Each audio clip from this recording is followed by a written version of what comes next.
Hello dear student, how are you? Hope you are pretty good. You are welcome to DMRC online English class. My name is Firdaus Alam, Assistant Professor of English, Dr. Mahawaran Molla College. Today I am going to talk about transformation of sentence. অর্থাৎ simple complex compound sentence, একটি বাক্য থেকে আরেকটা বাক্য আমরা কিভাবে পরিবর্তন করব সেইটা আমরা আজকে আলোচনা করব। অর্থাৎ simple complex and compound sentence সম্পর্কে আমাদের আজকের আলোচ্য বিষয়। আমরা সিম্পল কমপ্লেক্স কম্পাউন্ড সেন্টেন্স শিখতে গিয়ে আমাদের কিছু বেসিক গ্রামার সম্পর্কে আলোচনা করতে হয়েছে, যেমন finite verb, non finite verb, close phrase, simple complex compound sentence structure. আমরা পূর্বের ক্লাসগুলোতে এই বিষয় সম্পর্কে আলোচনা করেছি। আজকে আমরা মূল আলোচনায় চলে যাব। অর্থাৎ কমপ্লেক্স সেন্টেন্সকে কিভাবে আমরা সিম্পল সেন্টেন্স করব। কমপ্লেক্স সেন্টেন্সের স্ট্রাকচার সম্পর্কে আমরা জেনেছি, সিম্পল সেন্টেন্সের স্ট্রাকচার সম্পর্কে আমরা জেনেছি।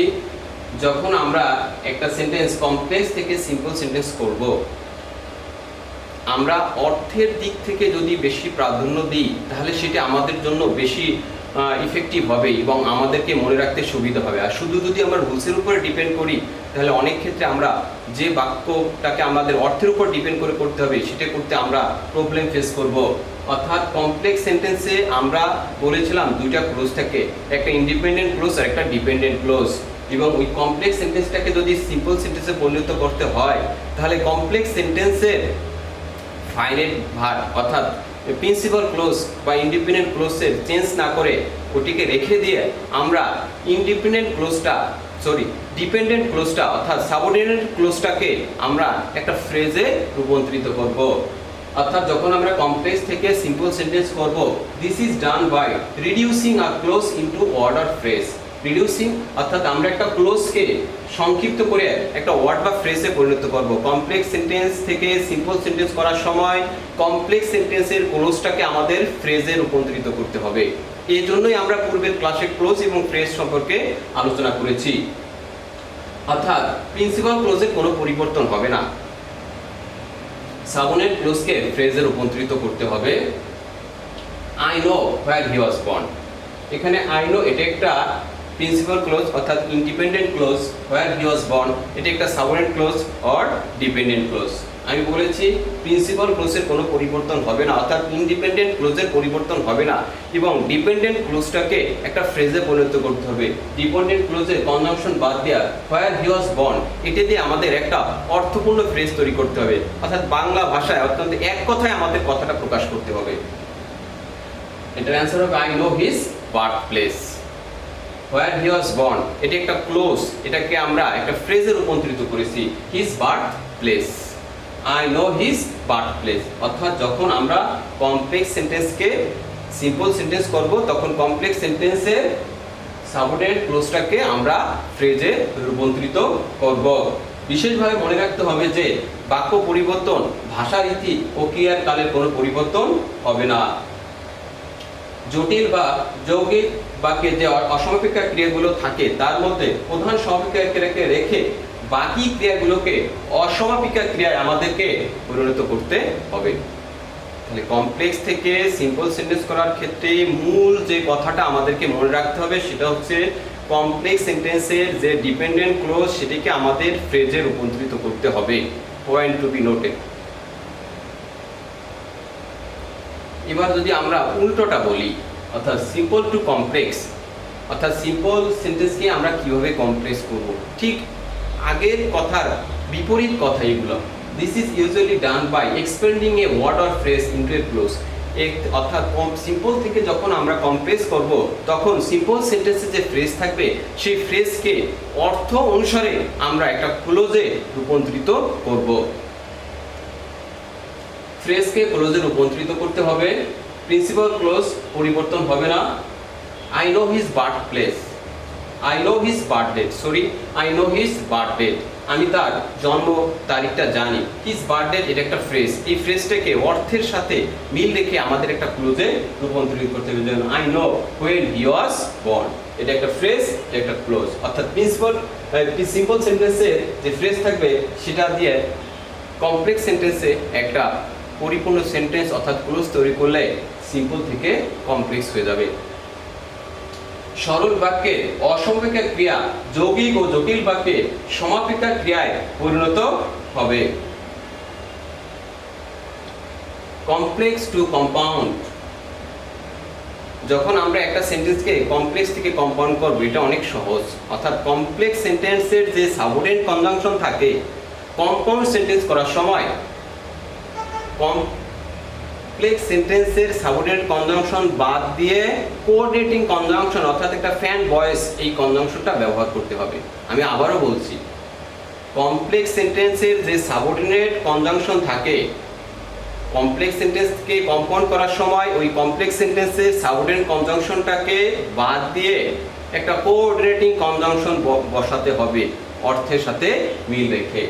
দিস ইজ ডান, অর্থাৎ কমপ্লেক্স থেকে কম্পাউন্ড আমরা কিভাবে করব? এটা সাধারণত করা হয় by deducting the subordinate conjunction বাদ দিয়ে and using a coordinating connector, এবং একটা কোঅর্ডিনেটিং কানেক্টর ব্যবহার করে। As he is honest, everyone loves him. যেহেতু সে সৎ সবাই তাকে ভালোবাসে। এখানে as হচ্ছে একটা সাবঅর্ডিনেট কনজাংশন। এই কমপ্লেক্স সেন্টেন্সটাকে কম্পাউন্ড সেন্স করার সময় আমাদের as এই সাবঅর্ডিনেট কনজাংশনটাকে বাদ দিয়ে আমাদের একটা কোঅর্ডিনেটিং কনজাংশন ব্যবহার করতে হবে। এখানে দুটো ইন্ডিপেন্ডেন্ট ক্লোজ হয়ে যাবে। He is honest and everyone loves him. এবার আমরা কিছু রুলস নিয়ে আলোচনা করব।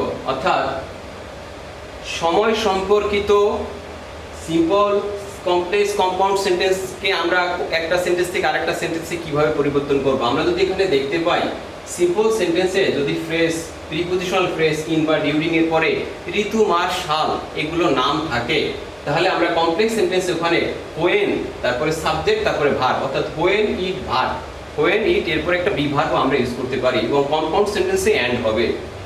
যদি সিম্পল সেন্টেন্সে ওয়ান এর পরে বার বা দিন থাকে তাহলে আমাদের কমপ্লেক্স সেন্টেন্স করার সময় ওখানে হোয়েন ইট ইজ অর্থাৎ হোয়েন সাবজেক্ট ভার্ব ব্যবহার করতে হবে।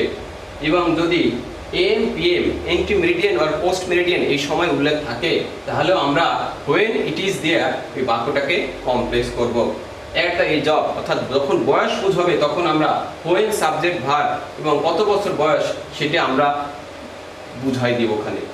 এবং অন্য সময় যখন ঋতু মাস সাল বার দিন এম পিএম বা বয়স বোঝাবে না তখন এট দ্য টাইম অফ লিখে আমাদেরকে এট দ্য টাইম অফ থাকে সেটা সিম্পল সেন্টেন্স এবং ওটাকে কমপ্লেক্স সেন্টেন্স করতে হলে আমাদের হোয়েন সাবজেক্ট ভার্ব লিখতে হবে।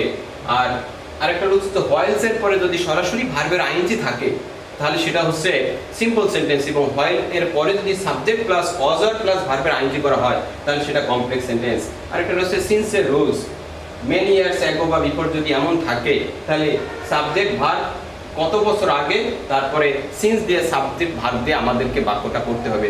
আমরা এখানে সময় সম্পর্কিত সিম্পল কমপ্লেক্স কম্পাউন্ড নিয়ে আলোচনা করব। অর্থাৎ সিম্পল সেন্টেন্সে যদি এই ফ্রেজগুলো থাকে তাহলে আমরা কমপ্লেক্স সেন্টেন্সে এভাবে ওটাকে ক্লোজে রূপান্তরিত করব এবং কম্পাউন্ড সেন্টেন্সে আমরা এন্ড ব্যবহার করব। আমরা যদি একটা এক্সাম্পল দেখি,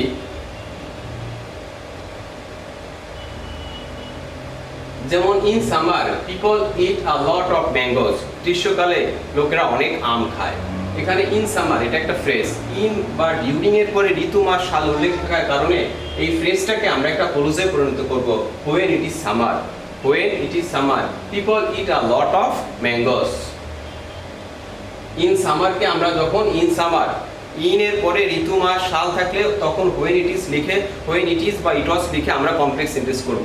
আমি আবারও সংক্ষিপ্ত আকারে সুবিধার্থে শর্ট টেকনিকে বলছি, ইনের পরে ঋতু মাস সাল থাকলে ওটাকে আমরা হোয়েন ইট ইজ ব্যবহার করে কমপ্লেক্স সেন্টেন্স করব। During the rainy season it rains cats and dogs, বর্ষাকালে মুষলধারে বৃষ্টি হয়। অর্থাৎ এখানে ডিউরিং এর পরে একটা ঋতুর নাম বা সিজনের নাম উল্লেখ আছে। এখানে আমরা when it is rainy season it rains cats and dogs.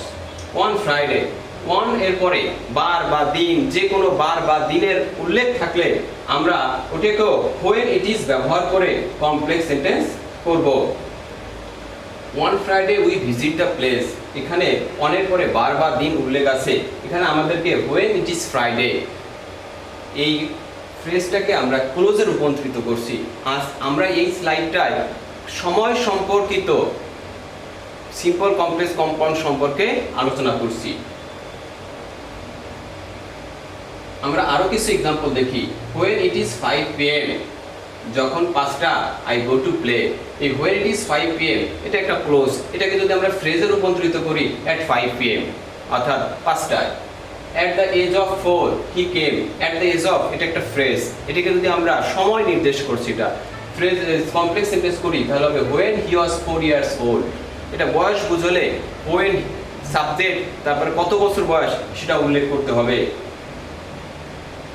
at the time of his waking up, এই বাক্যটা যদি আমরা লক্ষ্য করি এখানে ঋতু, মাস, সাল এবং বার, দিন বা এম পিএম সময় উল্লেখ করে না এবং বয়সও উল্লেখ নাই। এই ক্ষেত্রে আমরা এটাকে ভিন্ন সময় বলে আখ্যায়িত করেছি। at the time of his waking up it was rainy, এটাকে যদি আমরা কমপ্লেক্স করি তাহলে আমাদের এই at the time of his waking up এটা একটা প্রিপজিশনাল ফ্রেজ, এই ফ্রেজটাকে আমরা ক্লোজে রূপান্তরিত করব, অর্থাৎ at the time of থাকলে আমরা when সাবজেক্ট ভার্ব লিখব, তাহলে এটা ক্লোজে রূপান্তরিত হয়ে যাবে। while sleeping, while এর পরে যদি সরাসরি ভার্বের আইএনজি থাকে তাহলে এটা সিম্পল সেন্টেন্স, এটাকে যদি আমাদের কমপ্লেক্স সেন্টেন্স করতে হয় তাহলে while I was sleeping I dreamed a dream, অর্থাৎ while এর পরে সাবজেক্ট প্লাস পজার প্লাস ভার্বের আইএনজি দিলে বাক্যটা কমপ্লেক্স সেন্টেন্স হয়ে যাবে। 5 years ago he died, 5 বছর আগে সে মারা গিয়েছিল, এটা সময় নির্দেশ করছে। এই 5 years ago he died এটাকে আমরা একটা ক্লোজে রূপান্তরিত করব। it is 5 years ago since he died, তাহলে আমরা এখানে সময় সম্পর্কিত সিম্পল কমপ্লেক্স কম্পাউন্ড আলোচনা করেছি। আমরা একটা কম্পাউন্ডের एग्जांपल যদি লক্ষ্য করি, when he came here I received him, এখানে whenটাকে বাদ দিয়ে আমি পূর্বের স্লাইডে বলেছিলাম কমপ্লেক্স সেন্টেন্সে সাবঅর্ডিনেট কনজাংশনটাকে বাদ দিয়ে কোঅর্ডিনেটিং কনজাংশন ব্যবহার করলে সেটা কম্পাউন্ড সেন্টেন্স হয়ে যাবে। কমপ্লেক্স সেন্টেন্সে সাবঅর্ডিনেট কনজাংশনকে বাদ দিয়ে একটা কোঅর্ডিনেটিং কনজাংশন ব্যবহার করলে সেটা কম্পাউন্ড সেন্টেন্স হয়ে যাবে। তাহলে আমরা প্রথমে সময় সম্পর্কে অর্থাৎ ঋতু, মাস, সাল থাকলে সেখানে when it is ব্যবহার করলে সেটা কমপ্লেক্স হয়ে যাবে, এই রুলসটা আমরা এখানে আলোচনা করেছি। আমরা দ্বিতীয় রুলসটা অর্থাৎ কারণ বুঝাবে, এবার বাক্যটার সেন্স আসবে কারণ, অর্থাৎ রিজন প্রকাশ করবে কি কারণে আমি এটা করেছি। সিম্পল সেন্টেন্সে সাধারণত এই ফ্রেজগুলো থাকবে, ফর প্লাস নাউন বা ভার্বের ING, due to, owing to, on account of, because of, to plus ভার্বের বিয়ন্ড। এই ফ্রেজগুলো যখন সিম্পল সেন্টেন্সে থাকবে এবং ওই সেন্টেন্সটা দিয়ে কারণ বুঝাবে, তখন কমপ্লেক্স সেন্টেন্স করতে হলে আমাদের অ্যাজ, বিকজ, সিন্স এর যে কোনো একটা সাবঅর্ডিনেট কনজাংশন আনতে হবে এবং কম্পাউন্ডে অ্যান্ড আনতে হবে। অর্থাৎ আমাদের দ্বিতীয় রুলসটা হচ্ছে কারণের রুলস। প্রথম রুলসটা ছিল সময় সম্পর্কিত সিম্পল কমপ্লেক্স কম্পাউন্ড, দ্বিতীয়টা হচ্ছে কারণ সম্পর্কিত সিম্পল কমপ্লেক্স কম্পাউন্ড। যেমন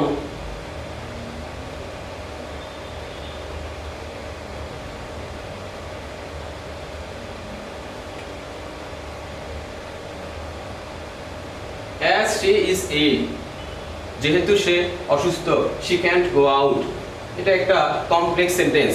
এই সেন্টেন্সটাকে যদি আমরা কম্পাউন্ড সেন্টেন্স করি তাহলে as বাদ দিয়ে শুধু একটা কোঅর্ডিনেটিং কনজাংশন ইউজ করব, she is ill and she cannot go out। আর যদি সিম্পল সেন্টেন্স আমরা পরিণত করি তাহলে এখানে because of, for, due to, owing to এরকম যে কোনো একটা ফ্রেজ আমরা এনে এটাকে রূপান্তরিত করব। বিকজ অফ হার ইলনেস অথবা being ill she can not go out, আমরা যদি ইল থেকে ইলনেস করতে পারি, নাউন করতে পারি, সেটা হচ্ছে বেস্ট। অর্থাৎ আমরা যদি লক্ষ্য করি বিকজ অফ বা ফর বা ডিউ টু বা owing to, on account of, এরপরে পসেসিভ কেস বা ভার্বের আইএনজি ইউজ করব। পসেসিভ কেসগুলো হচ্ছে my, your, his, her, our, their, its. Simple সেন্টেন্সে কমপ্লেক্স সেন্টেন্সে যে সাবজেক্ট থাকবে সেটাকে সিম্পল সেন্টেন্সে আমাদের পসেসিভ কেসে পরিণত করতে হবে।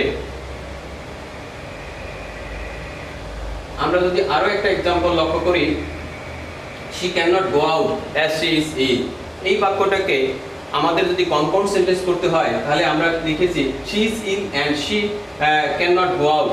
অর্থাৎ কম্পাউন্ড সেন্টেন্স করার সময় যদি দুইটা বাক্যের ভিতরে কারণ বুঝায় তাহলে কারণ বাক্যটাকে, কারণ সম্পর্কিত বাক্যটা প্রথমে লিখতে হবে। কারণ বোঝালে কম্পাউন্ড করার সময় যে সেন্টেন্স দ্বারা কারণ বোঝায় সেই সেন্টেন্সটাই প্রথমে লিখতে হবে। Man pollutes water by throwing waste, মানুষ পানি দূষণ করে ময়লা ছুড়ে মেরে, আমাদের বাই থ্রোয়িং ওয়েস্ট এইটাকে আমাদের একটা ফ্রেজে, এটাকে যদি আমরা কম্পাউন্ড করি এটা ক্লোজে পরিণত করতে হবে এই ফ্রেজটাকে। অর্থাৎ এখানে কারণ বুঝাচ্ছে মানুষ ময়লা ছুঁড়ে মারে, man throws waste and pollutes water.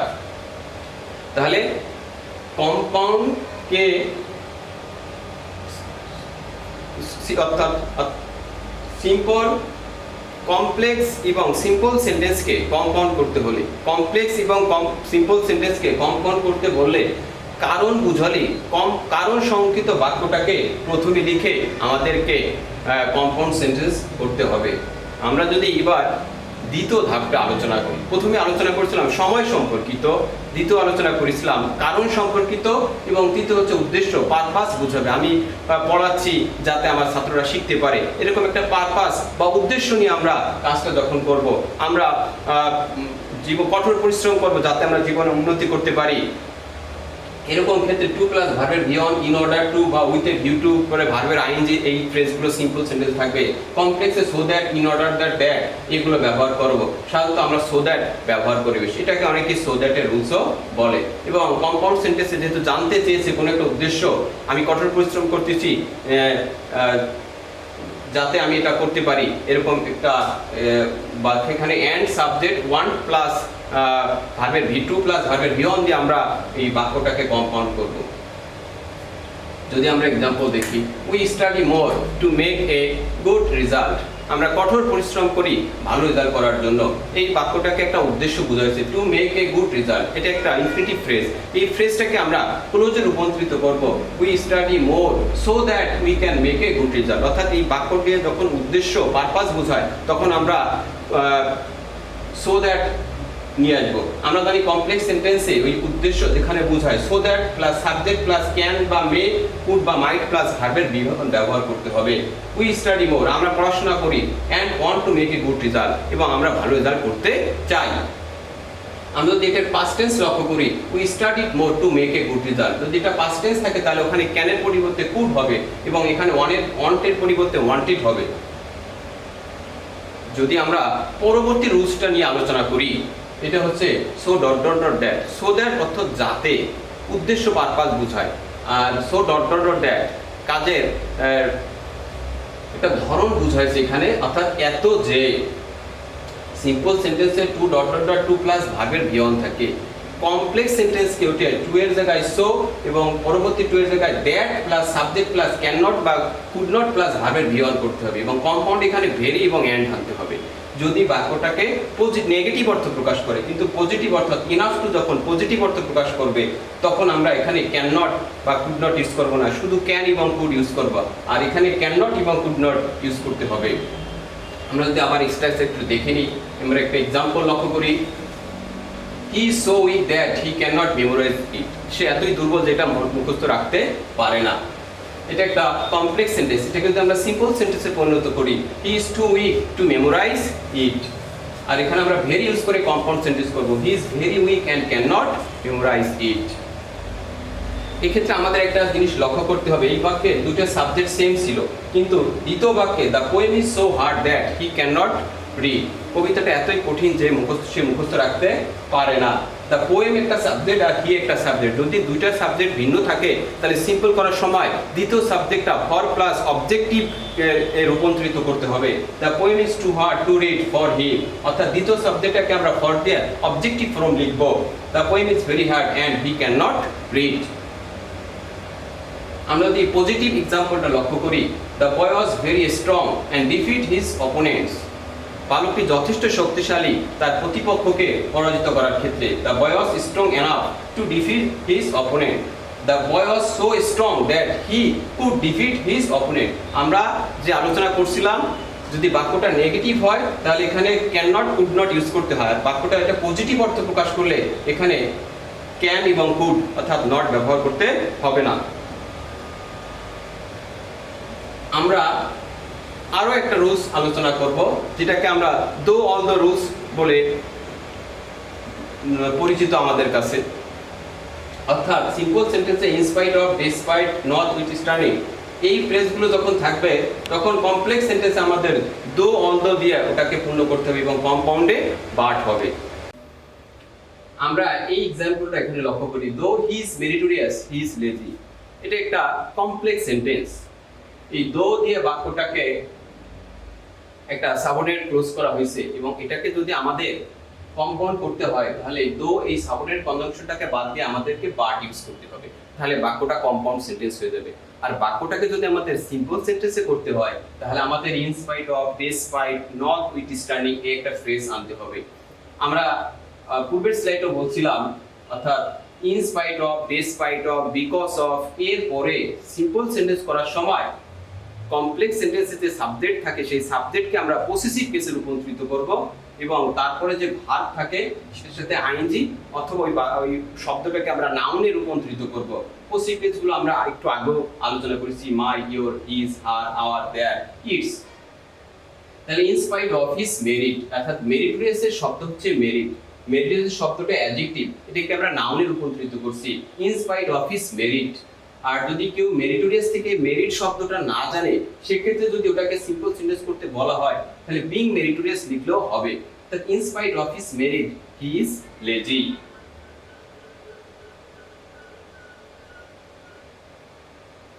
Thank you for joining with us. Stay home, stay well. Allah Hafiz.